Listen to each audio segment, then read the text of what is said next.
Welcome to our channel. In 1897, a literary gem was born in the form of the novel Dracula by Irish author Bram Stoker, marking the beginning of a new era of interest in vampires and other mysterious creatures drawn from legends and myths.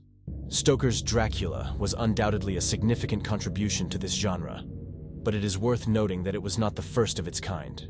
Vampires and other beings with similar traits and characteristics had roamed Europe for many centuries before Stoker put pen to paper. When we examine history and folklore, we can see that tales of bloodthirsty or undead creatures existed in various forms in many European cultures, whether they were werewolves, Strigoi in the Balkan region, or Nosferatu in Romanian legends. Ideas associated with vampires had long been ingrained in people's minds.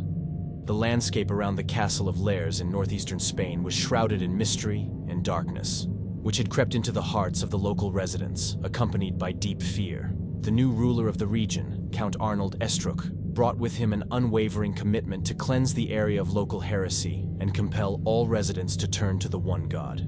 His fanaticism and relentless stance created an atmosphere of constant fear among the inhabitants, and some began to wonder if it was possible to rid themselves of him once and for all.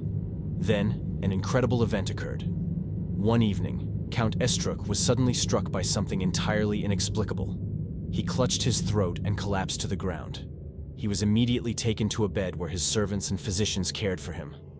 However, no care brought relief, and after several days, the Count passed away. His body, however, never found its way to the grave, and the mystery of his inexplicable death remained unsolved and shrouded in mystique. This unbelievable event, which took place in the 12th century, brought something to the vicinity of Llers Castle that was both expected and terrifying. In the following days and weeks, deformed bodies of cattle, devoid of all blood, began to surface. These grotesque remains only further spread fear and uneasy among the people, and the area around the castle became a place where danger lurked from every corner. Among the village inhabitants, rumors began to circulate. Some claimed that a dark demon was behind it all, wandering the vicinity. The bravest even recounted having seen the Count himself, walking through the corridors and rooms of the castle, full of youth and health. However, this mysterious presence would inexplicably disappear, as if it had never existed, and these enigmatic appearances only further fueled the mystical tales surrounding Llers Castle and its mysterious history. The residents began to realize that something terrifying and incomprehensible was concealed within these events that had shaken their tranquil region, and they began to seek answers to the mysteries brought by this incredible story. Darkness had spread over Llers Castle and the surrounding villages, and the inhabitants felt an unease that was challenging to bear. British publicist and researcher Martin Locker noted that Estruch purportedly lurked in a nearby village, where he murdered young men, drank their blood, and abducted women. Women who subsequently returned to the village were always pregnant, but their children were either stillborn or suffered serious deformities. This horrifying sequence of events shook the entire region, and the inhabitants felt powerless, not knowing how to confront the terrible threat looming over them, and a sense of hopelessness pervaded their concerns for the future of their land. Several years later, an old Jewish hermit arrived in this area, renowned for his extensive knowledge of ancient Kabbalistic rituals. With the support of local residents, the hermit embarked on a challenging quest and eventually unveiled the dark secret. It turned out that Count Estruch did not meet his end in death, but had transformed into something much darker. A vampire satisfying his thirst for blood with innocent people. The hermit boldly confronted Count Estruch, wielding a stake, and thus freed the region from the horrors inflicted by this vampire. His dark existence ended, but his terrifying legend lived on, and would continue to be passed down as a warning against dark forces. The residents now hoped that the area would regain its peace and tranquility, which had once been disrupted by Count Estruch and his heinous deeds. The story of Count Estruch from the 12th century remains one of the oldest and most vivid narratives about vampires in Europe. Although it is challenging to distinguish truth from fiction, this story still presents a terrifying image of darkness and evil that can dominate human existence and leave a trail of horror.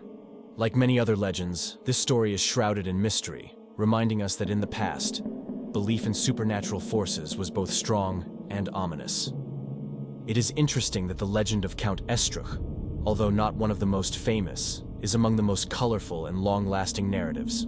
Some researchers point out that this legend has been passed down in Catalan folklore for centuries, indicating its enduring influence on local culture and reminding us that the past is full of mysteries and undiscovered perspectives. Its importance and power are clearly reflected in how it continues to captivate us, even after so many years. Martin Locker observes that this transmitted legend was traditionally shared mainly by women who passed on important lessons of caution and restraint to their daughters. In the past, vampires were also attributed with cases where children were born with deformities, further intensifying the fear of these beings. At present, this legend was most elaborately documented by Spanish author Salvador Sáenz in 1991. However, some critics emphasize that his book Estruch is, in fact, a mixture of legend, further folklore, and authorial imagination. Nevertheless, it remains an undeniable fact that this story from the 12th century is the oldest recorded vampire narrative in Europe. After so much time has passed, it is challenging to determine what parts are true and what is mere fiction, adding an additional layer of mystery and undiscovered facts to this legend.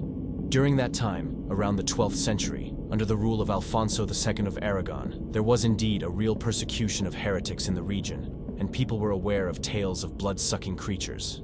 However, the essence of this legend remains shrouded in mystery. Some scholars speculate that this legend may be a distorted reflection of the persecution of the Cathar religious sect, which took place in Catalonia at the end of the 12th and the beginning of the 13th century. Many Cathars were indeed condemned and burned. Many of them fled from Occitania to the south into Catalonia. It remains an open question how else this mysterious group influenced the region, emphasizes Martin Locker. Could the legend of the first European vampire have originated from the suffering of members of one of the most well-known Christian sects in history? This idea adds another dimension to this enigmatic legend.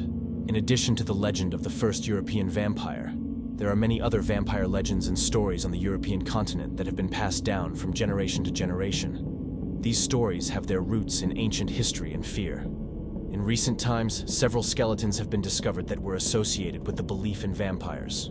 For example, in the Polish town of Pień, archaeologists unearthed the skeleton of a woman believed to be a vampire. This woman had double measures in place to prevent her from rising from the grave. A triangular lock was found on her left big toe, and her neck was pinned to the ground with a scythe. Another well-known example is the story of a vampire dug up from a grave in Venice, where a dead woman had a brick in her mouth. This skeleton is considered the first documented case of an exhumed vampire in history. Even Bulgarian archaeologists have found centuries-old bones with chests pierced by iron rods, which was intended to prevent the dead from rising and becoming vampires. These discoveries continue to raise more questions than answers and serve as witnesses to the rich folklore and history associated with the belief in vampires. That's all from us for today. If you're interested in videos filled with mysterious mysteries, dark stories, legends, or monsters, and you crave more, subscribe to our channel so you won't miss any new videos.